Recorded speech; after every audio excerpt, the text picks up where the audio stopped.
Hello बच्चों, स्वागत है आपका मेरे यूट्यूब चैनल में। तो बच्चों मैं आज आ गया हूँ सिक्स क्लास के लिए। जो पिछली वीडियो मैंने इससे पहले जो अपलोड की थी वो थी बिन के ऊपर, और आज भी उसी बिन के ऊपर होने वाली है। उसमें हमने पिछली वीडियो में क्वेश्चन 3 तक कवर किए थे। आज हम करेंगे 4 से लेकर 11 तक। तो उम्मीद करता हूँ आप ध्यान से देखेंगे और मेरे वीडियो को लाइक शेयर और भी करेंगे और मेरे जो चैनल को है सब्सक्राइब भी करेंगे। तो चलिए बच्चों शुरू करते हैं हम टाइम वेस्ट न करते हुए आज की वीडियो। तो देखिए आज की वीडियो में हमारा जो क्वेश्चन होने वाले हैं वो ये है। देखिए आपके समक्ष है क्वेश्चन सभी। आपको इसे किस तरह से करना है। सबसे जो मेन इम्पोर्टेंट जो बात होती है वो होती है कि आपको कॉन्सेप्ट जो है वो समझ में आना चाहिए कि हमें करना क्या है और कि किस तरह से करना है, क्या करना है, ये आपको समझ में आना चाहिए। और वही बात मैं इसमें कहने जा रहा हूँ। देखिए जैसे आपका पहला क्वेश्चन है, और बच्चों को अक्सर मैंने ये भी देखा है कि भाई उनको दिक्कत कहाँ पे आती है। जो ये स्टेटमेंट टाइप के जो क्वेश्चन होते हैं इसको समझने में उन्हें दिक्कत आती है। उनको क्या दिक्कत आती है, वो समझ ही नहीं पाते कि इसका कहने का वैसे इंग्लिश पढ़ना सबको आ जाता है, हिंदी पढ़ना भी आ जाता है, पर वो ये नहीं समझ पाते कि ये कह क्या रहा है, असल में इसमें करना क्या है। ठीक है, तो देखिए आपने मुझे कॉपी करना है कि मैं किस तरह से समझता हूँ। देखिए what fraction of a day is 8 hours, यानी कि एक दिन का जो 8 घंटे है वो एक दिन का क्या बिन बनाएगा, ये पता लगाना है। ठीक, बिन क्या बनती है। ठीक है, और अगला क्वेश्चन है what fraction of an hour is 40 minute, यानी कि एक घंटे का जो 40 मिनट है वो कितना बिन बनाएगा। ठीक है, क्या बिन बनाएगा, एक घंटे का बिन क्या बनेगा। ठीक है, 40 मिनट के लिए। तो इसी तरह से आपको समझना है। देखिए हम किस तरह से करेंगे इस क्वेश्चन को। देखिए हमने सबसे पहले लिखना क्या है, मैं सॉल्व आप करते हैं। आप देखिए क्वेश्चन नंबर 4 है, आप कैसे करना है। आप लिखेंगे सबसे पहले क्वेश्चन नंबर 4। ठीक है, वी हैव गिवन कितना 8 आवर्स, HOURS आवर्स, ये आपको दिया है। उसके बाद आपने जब सॉल्व करना है सॉल्व, तो आपको क्या लिखना है, we know that THAT that, कि हम जानते हैं, we know that hour hour in one day. ठीक है, आवर इन वन डे। ठीक है, तो देखिए HOURS hours in one day equal to 24। Therefore fraction FRACTION fraction equal to total है आपको 24। ठीक है, 24 में से 8 की हम बात कर रहे हैं। We are just talking about the 8 hours from 24 hours. तो देखिए आपको इसे कैसे करना है। 8 का टेबल पढ़ेंगे, 8 एकम 8, 8 तीन 24। ठीक है, यानी कि 8 वन ज़ा 8, 8 थ्री ज़ा 24, यानी कि 1/3। ये आपका जो है फ्रैक्शन निकल कर आ गया है। ठीक, इस तरह से आपका ये आंसर हो जाएगा। ठीक, उसी तरह से दूसरा क्वेश्चन आपको बोलते हैं कि what fraction of an hour is 40 minute, यानी कि एक घंटे का 40 मिनट कौन सी बिन है। ठीक है, तो आप इसे भी किस तरह से करेंगे देखिए यहाँ पे आपको कैसे करना है। जैसे कि आपको करना है, देखिए क्वेश्चन नंबर 5 लगाना है। आपको लिखना है वी हैव गिवन, या फिर सीधा शॉर्ट में भी आप लिख सकते हैं गिवन। गिवन कितना 40 minutes, MINUTS minutes. Solve we know that that 1 hour equal to 60 minutes. इसका कहने का मतलब है कि 40 मिनट एक घंटे का कितने बिन है। तो आपको पता है क्वेश्चन में दिया है 40 मिनट, और अगर आपको मिनट की बात करें तो आपको घंटे को भी मिनट में कन्वर्ट करना पड़ेगा। इसलिए हमने लिखा कि हम जानते हैं, वी नो दैट 1 आवर एक घंटे में इक्वल टू 60 मिनट होते हैं। तो आपने इसका फ्रैक्शन बनाना है। देयरफॉर फ्रैक्शन इक्वल टू, यहाँ 40 लिखेंगे और नीचे 60 लिखेंगे। 0 से 0 कैंसिल। अब यहाँ पे काटना शुरू करेंगे। 2 2 ज़ा 4 और 2 3 ज़ा 6 है ना, 2 दूना 4 और 3 दूना 6, यानी कि 2/3 आपका ये आंसर है। ठीक है, आप लास्ट में लिख सकते हैं, अगर लिखना ही है तो आप लिख भी सकते हैं। वैसे 6th क्लास के लिए इतना ही काफ़ी है, अगर फिर भी लिखना चाहे तो 10 40 minutes, MINUTS minutes is 2/3 of an hour, HOUR। ठीक, इतना आप लिख सकते हैं। ये चाहे तो लास्ट में आप अलग तरह से भी आप अपना जो है क्वेश्चन की क्लोजिंग कर सकते हैं, अलग तरह से स्टेटमेंट देकर। ठीक है, इसी तरह से चलते हैं आगे क्वेश्चन पे। आगे क्वेश्चन आपके पास देखिए, आपकी स्क्रीन पर ग्रुप लेकर आता हूँ। इसमें देखिए क्या बोलता है, Arya Abhimanyu and Vivek shared lunch. ठीक है, आर्या अभिमन्यु और विवेक जो है लंच को शेयर करते हैं आपस में। ठीक है, Arya has bot 2 sandwich, Arya ने क्या किया कि 2 सैंडविच लाए हैं। 1 मेड ऑफ वेजिटेबल्स, एक जो सब्जियों से बना है, यानी कि सैंडविच के अंदर सब्जी होगी, एंड 1 ऑफ जैम, और दूसरा जो है वो जैम से बना है। The other 2 boys forget to bring their lunch, और 2 जो लड़के हैं वो अपना लंच लाना भूल गए हैं। Arya agree to share his sandwich to that each person will have, अच्छा Arya agree to share his sandwich.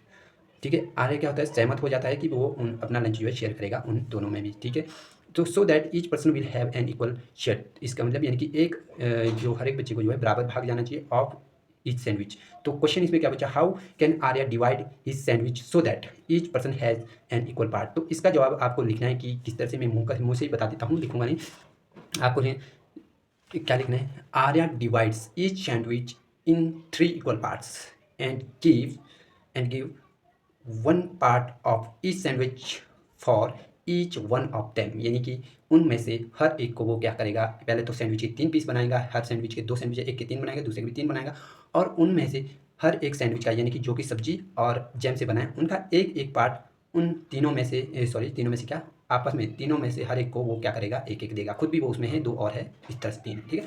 What part of sandwich will each boy receive, यानी कि एक लड़के को सैंडविच का कितना पार्ट आपको मिला है। तो बी का आंसर आपको कैसे करना है ये मैं बता देता हूँ। तो देखिए बी का आंसर कैसे लिखना है आपको। देखिए क्वेश्चन नंबर है आपका, ये है क्वेश्चन नंबर 6। क्वेश्चन नंबर 6 आपको इसका भी का आंसर लिख देता हूँ, बाकी कुछ नहीं है। जो पहला वाला है उसमें सिर्फ बताने का कि वो किस तरह से बनेगा। वो जो है एक सैंडविच के 3 बराबर पीस बनाएगा और हर एक बच्चे को जो है, यानी कि हर एक लड़के को जो है, हर एक सैंडविच का एक एक पीस दे देगा, ठीक है, एक एक टुकड़ा दे देगा, ठीक है।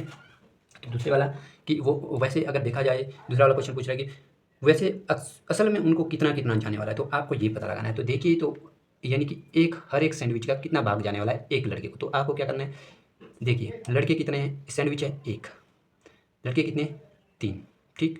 तो बस यही हुआ हमारा आंसर, 1/3 भाग जाने वाला है, यानी कि 1/3 ऑफ अ सैंडविच, एक सैंडविच का 1/3 आपको करना है, ठीक है, एक सैंडविच का। वैसे इसकी कैलकुलेशन ऐसी भी होती है, एक सैंडविच है, इसका आपने 1/3 ऑफ 1 सैंडविच इक्वल टू 1/3, यही आपका आंसर रहता है, ठीक है। इससे पहले वाली प्रीवियस जो कैलकुलेशन है वो मैंने यहाँ पे भी बता दी, वैसे ना भी कर तो कोई दिक्कत नहीं हो जाती, तो यही आपका आंसर है, ठीक है।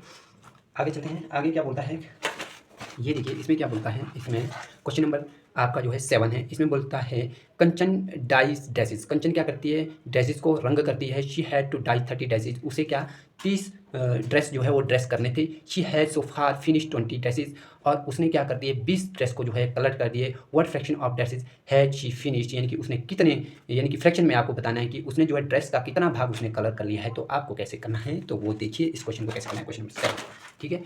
आप क्या लिखेंगे, इसमें लिखेंगे आप, देखिए किस तरह से आपको करना है, आपको लिखना है।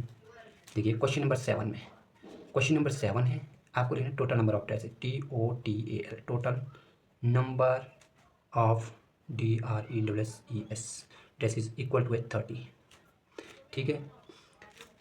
आप लिखेंगे इसमें उसने रंग कितने किए, she had dyed, DYED dyed equal to कितने 20। देयरफॉर फ्रैक्शन, या फिर शी हैड फिनिश्ड भी लिख सकते हैं आप, फिनिश्ड।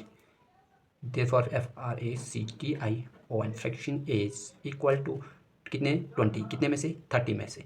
तो आप इसे कट कर दीजिए, तो आपके पास 2/3 आपका जवाब निकल कर आएगा, है ना। You will get 2/3 as an answer, ठीक है, आपको ये मिल जाएगा। आपको इसी तरह से करना है। उसी तरह से आगे चलते हैं क्वेश्चन नंबर 8 में। इसमें लिखा है कि write natural number from 2 to 12, what fraction of them are prime number, यानी कि इसने कहा कि 2 से लेकर 12 तक आपको नेचुरल नंबर लिखने, ठीक है, यानी कि कंटिन्यूस नंबर आपको लिखने पड़ेंगे, 2 के बाद 3, 3 के बाद 4, इस तरह से आपको लिखने पड़ेंगे। और उसके बाद कहता है कि इसमें जो भी आपके प्राइम नंबर है कि वो जो है क्या फ्रैक्शन आपको बना कर देगा, ठीक है। तो देखिए आपको कैसे करना है इसको।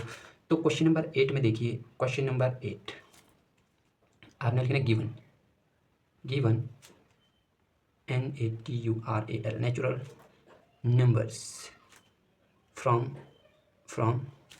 2 to 12, दैट इज लिखो, एक हो गया 2, फिर हो गया 3, 4, 5, 6, 7, 8, 9, 10, 11, उसके बाद 12। आप इस तरह से लिखें। उसके बाद देखिए इसमें प्राइम नंबर लिखने हैं आपको, फिर फ्रैक्शन आपको पता चलेगा ये, ठीक है। आपको क्या लिखना है, number of prime numbers NUMBERS वो कितने हैं। देखिए एक हो गया ये 2, ये 3 भी हो गया, ये 5 भी हो गया, ये 7 भी हो गया, उसके बाद यहाँ पे 11 हो गया। अब काउंट कीजिए 1 2 3 4 5, यानी कि ये 5, ठीक है। अच्छा कौन से प्राइम नंबर होते हैं, ऐसे नंबर होते हैं जो ओनली एंड ओनली ये या तो फिर एक से डिवाइड होते हैं या ये अपने आप से डिवाइड होते हैं, यानी कि 2 number which are only divisible by 1 and itself, उसको आपको क्या कहा जाता है, अभाज्य संख्या हिंदी में कहा जाता है, और इंग्लिश में प्राइम नंबर कहा जाता है। तो देयरफॉर आपको फ्रैक्शन निकालना है। Therefore fraction FRACTION fraction as क्या होगा 5 है। कितने में से काउंट कीजिए, ये टोटल है 1 2 3 4 5 6 7 8 9 10 11, ये हो गया टोटल 11। तो यही आपका आंसर आ गया। ठीक है बच्चों, उम्मीद करता हूँ आपको मज़ा आ रहा होगा, वीडियो समझ में भी आ रही होगी। तो आगे चलते हैं, क्वेश्चन नंबर 9 बोलता है write natural number from 102 to 113, what fraction of them are prime number. यानी कि यहाँ पे भी सेम इसी की तरह सवाल है, ये मैं नहीं करूँगा, ये आप खुद करेंगे। इसका कहने का मतलब है कि आपको क्या है 102 से लेकर 113 तक आपको सभी नेचुरल नंबर लिखने हैं और उसके बाद उसमें देखना है कौन कौन से प्राइम नंबर है और उसका फ्रैक्शन सेम इसकी तरह ही करना है जैसे 2 से लेकर 12 तक किया था, बिल्कुल समय पर संख्या बड़ी है, अबव 100 है। ठीक है, अब आगे चलते हैं, क्वेश्चन नंबर 10 में है। 10 में आपको बोलता है कि what fraction of this circle has axis in them. यानी कि ये क्वेश्चन मैं आपको दिखा ही देता हूँ। यहाँ पे देखिए, ये क्वेश्चन ये है 10वां। ये कहता है कि what fraction of this circles have axis in them. यानी कि इसमें जो भी क्रॉस किए गए हैं, इसमें कितने, ये जो क्रॉस किए गए सर्कल है, ये क्या फ्रैक्शन, कितने फ्रैक्शन है, इन टोटल सर्कल का कितना फ्रैक्शन है, यानी कि क्या पिन बनाते हैं। तो इसको कैसे करेंगे आप, तो देखिए आपको लिखना पड़ेगा टोटल नंबर ऑफ सर्कल, कितना लिखना पड़ेगा टोटल नंबर ऑफ सर्कल। तो देखिए यहाँ दूसरी शीट में आपको लिखा देता हूँ, आपको क्या लिखना है, आपको लिखना है, देखिए question number 10, total number of CIRCLES circles equal to, इसमें है आपके 8 है टोटल। ठीक है, टोटल 8 है और एक्सिस वाले कितने, number of circles having HAVING having x equal to वो है आपके पास 4। Therefore fraction is equal to 4/8 लिखा आपने, डिवाइड कीजिए, 4 1 जा 4 यानी कि 4 एकम 4, 4 2 जा 8 यानी कि 4 दूना 8 यानी कि 1/2। यही आपका क्या है, आंसर है। इस तरह से ये आपको करना है, बस सिंपल सा। उसी तरह से आगे चलते हैं क्वेश्चन नंबर 11 में। क्वेश्चन नंबर 11 में क्या क्या चीज़ें हैं यहाँ आपको देखना है। देखिए क्वेश्चन नंबर 11 में आपके पास है, देखिए Christian received a CD players, यानी कि उसने क्या किया, एक CD प्लेयर रिसीव्ड मतलब distribute CD player for her birthday party, यानी कि उसके बर्थडे पार्टी में एक CD प्लेयर उसे मिला। She bought 3 CDs and received 5 other gift. उसने क्या किया, 3 CDs उसने लाई and received 5 other as gift, और 5 सीढ़ियाँ जो है, जो आपको पता होगा गोल तरह की होती है सीढ़ियाँ, यानी कि उसने क्या किया, वो चलने वाली सीढ़ियाँ नहीं, ये स्टेयर वाली नहीं, ये है सीढ़ी जो आप जिसमें आपकी मूवी वगैरह होती है, गाने वगैरह होते हैं, वो गोल तरह के होते हैं, DVD प्लेयर में लगते हैं, वो वाली सीढ़ी की बात करें। क्या करते हैं कि उसने एक CD प्लेयर उसे मिला। She bot 30 CD player, sorry 3 CD player. उसने क्या किया, 3 CD लिए उसने, CD प्लेयर नहीं, उसने 3 सीढ़ियाँ ली और 5 उसे गिफ्ट पर मिली, एज अ गिफ्ट मिली उसको। ठीक है, कब, उसके बर्थडे पर। What fraction of her total series did she buy and what fraction did she receive. अब उसके पूछ रहा है कि आपको वो बिन बतानी है कि भी उसे जो भी सीढ़ी मिली वो क्या बिन है और जो उसे गिफ्ट में मिली वो भी क्या बिन है। आपको उसका बिन बताना है कि कितना भाग हुआ वो टोटल का। ठीक है, असल में बोला जाए तो जो 3 सीढ़ी उसे मिली थी टोटल सीढ़ी का वो कितना भाग है, और जो उसे 5 गिफ्ट में मिली थी उसका जो है वो टोटल सीढ़ी का कितना भाग है, उसी को ये आप बिन कहते हैं। ठीक है, वही आपको निकालना है। तो आपको क्या है, नंबर ऑफ सीरीज। ठीक है, देखिए कैसे करना है आपको, आपको लिखना है इसमें, क्वेश्चन नंबर है आपका 11। क्वेश्चन नंबर 11 देखो, गिवन